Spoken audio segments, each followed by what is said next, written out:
This is something you touched on in your answer, Omer, but you talked about suffering.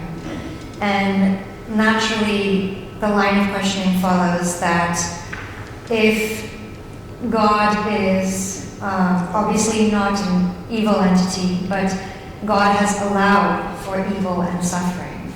And so what does Islam say about this allowance of suffering? Like, why did God allow it? Of course, that's one of the most important topics, maybe. It's called theology, why does, evil and suffering exist in the first place?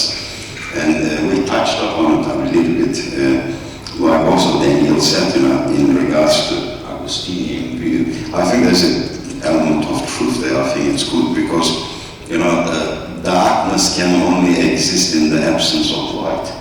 When light comes, darkness has to depart. But when there's no light, darkness will come in. That's how evil comes in. That doesn't mean that evil doesn't exist in itself, because evil, according to our scriptures, both in Christianity and Islam, evil begins with, like you said, Lucifer. In Islam, Shaitan, we've called him the devil, the Satan. Well, his real name was Asazi, according to our tradition. He was a type of a jinn, some sort of a creature. He rebelled. First he got to very high levels, with the angels. He was amongst the angels. He wasn't an angel in our view. And he rebelled, as our tradition says, when Allah, God Almighty, created Adam, the first human being. He asked all the angels to, bow down before Adam, prostrate. He refused. The arrogance got to him. And then he was expelled from paradise.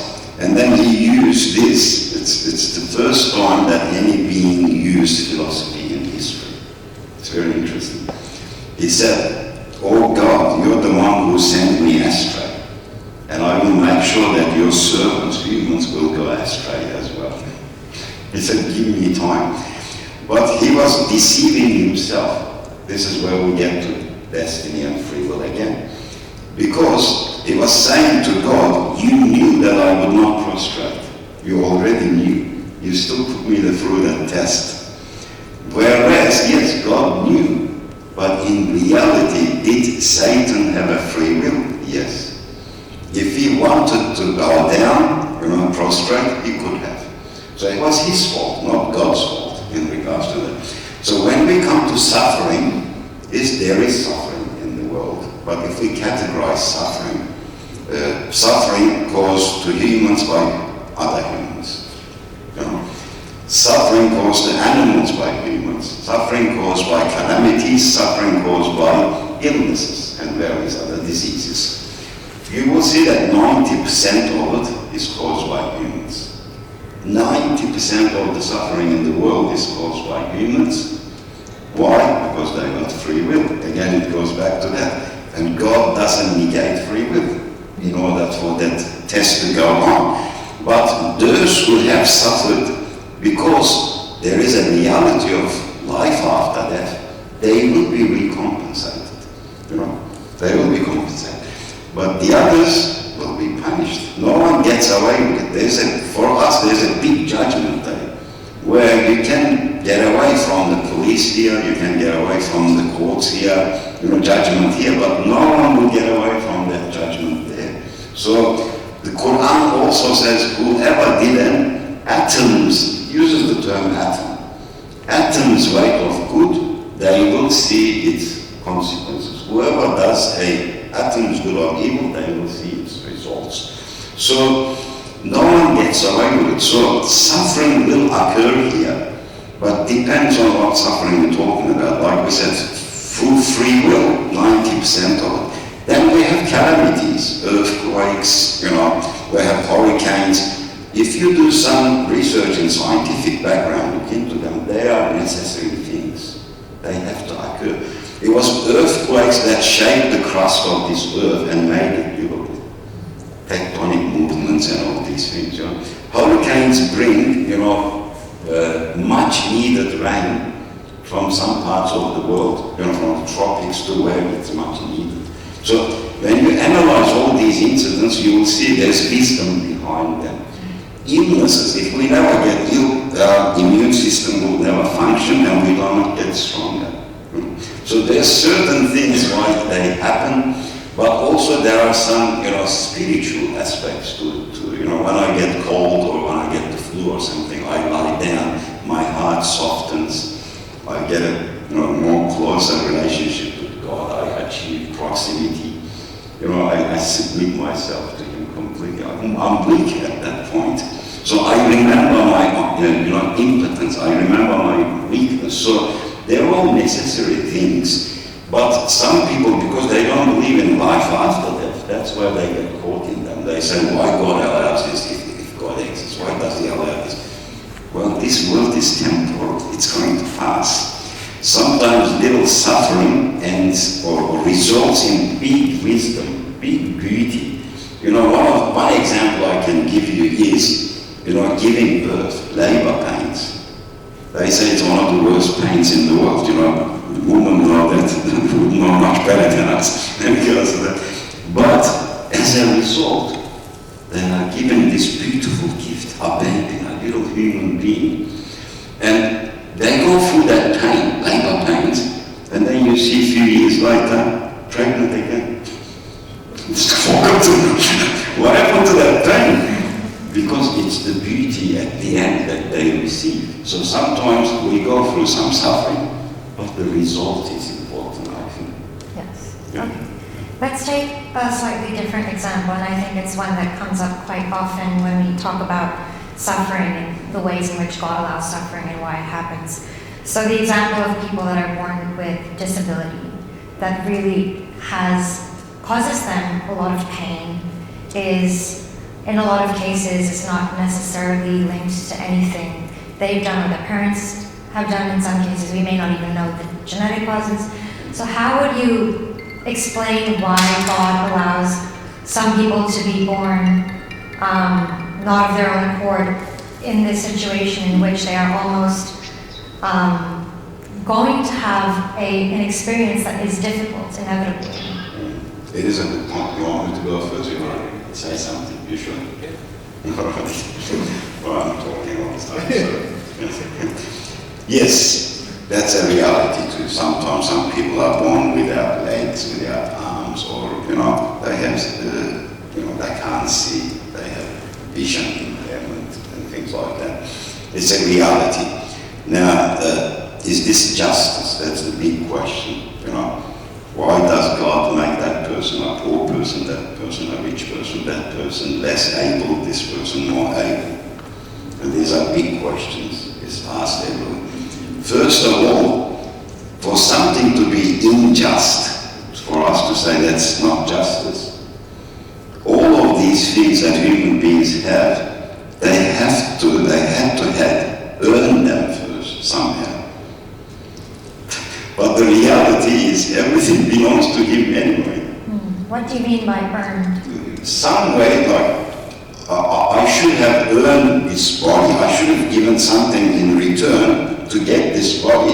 Then I could complain, why have you given me one arm, not two arms? I would have had the right to complain. But that's not what it is. Everything belongs to God anyway. And I usually use this humorous example in regards to this. Well, we sit here, for example, if Bill Gates walks in through that door, or Elon Musk or something, and he says, I'm feeling very, very generous today, and I'm going to give everyone checks today. Yeah. And in the audience, he keeps going around, he goes here, $100,000 for you, Ahmed, $1 million for you, to that other person there. And then he comes to me, Elon Musk, for example, he says, there you go, $100 for you. Can I say to him, that's not fair, that's not justice. Why did you give him $1 million, you only give me $100? He would say, what are you talking about? It's my money. I can give it to whom I like and as much as I like, which is justice, because it is His money. Now, technically, these bodies doesn't belong to us. I usually say to the young people, sometimes when I speak to them, I say, if God said to you, give me back everything that I have given you, you can keep the rest. What would you be left with? Yeah. Nothing. Because everything belongs to you. So we don't have the right to complain and say, this is not just, it's not fair, why did you give him more or less to me? However, does he compensate for that? That's the main thing. As I said, this life is very quick. Maybe that person who is disabled, less able than us, on the other side, on the day of judgment, they will be happy that they were disabled here, because they will be rewarded so immensely for their patience. Because it is very short life, this one. It's a reality. So that's a really interesting framing. It's almost as though everything must be counted as a blessing of sorts. Like, it's very divergent from the kind of like me society we live in, where we think we have a right to everything. Yeah. So Daniel, what about from a Christian perspective? How do you explain the kind of inevitable suffering that some people go through, which is unprompted? It's not because anyone chose it or anyone did anything, but it's just the reality of life for some people. Thank you. Interestingly, when I hear Omer, we also have this distinction in the Christian theological tradition about what we call natural evil and moral evil. So natural evil, of course, coming from the cycle of life, the natural cause and everything. And theologians often argue that if you look at it in total, it's still a good life, good creation. And whereas moral evil coming from human sins, human corruption and evil, genocide, for example, injustices. But I would say, of course, it doesn't explain everything, like it still raises up a lot of questions. And interestingly, if you look at the Bible, actually there is space for us, for readers, for the people to question it. Yeah? So if you look at the book of Psalms, for example, where all the songs are in the Bible, most of the songs in the Bible actually are psalms of disorientation, which usually categorized as psalms of disorientation, which consist of questions, lament, protests about the reality of suffering, injustice in the world, what is experienced by the people of God. So questions like, why God? Why have you forsaken me? Which is quoted by Jesus on the cross. And then, how long, O God? So questions like that is there in the Bible. Historically, in the Christian tradition, especially the Protestant tradition, more specifically the Reformed Protestant, because of the emphasis on the sovereignty of God, this tradition, what we call the tradition of lament, is often quite forgotten. But more recently, it has been more adopted. And we often consider this as a gift from what we see from our Jewish brothers and sisters, yeah, which share what we call the Old Testament or the Hebrew Bible. That's why I'm curious, because Islam is, we inherit the similar heritage, theological heritage. So I'm curious actually to learn, is there a tradition of lament in the Islamic tradition? Because from my church here, Uniting Church, in the more recent book of worship, we have adopted that to our practice of worship. So the tradition of lament, so questioning God, even protesting towards God, even to some extent also blaming God. And it can be a catalyst for further action, resisting evil in history. Are there any cases where there are also responses to those questions and the lament? Like, for instance, if Jesus says, God, why have you forsaken me? Is there a response to that? We leave it as a question. But what follows is action. So it's more about the tradition of lament being built into the religion, and there being allowance for that. So it's okay to question and not to have the answer. Yeah.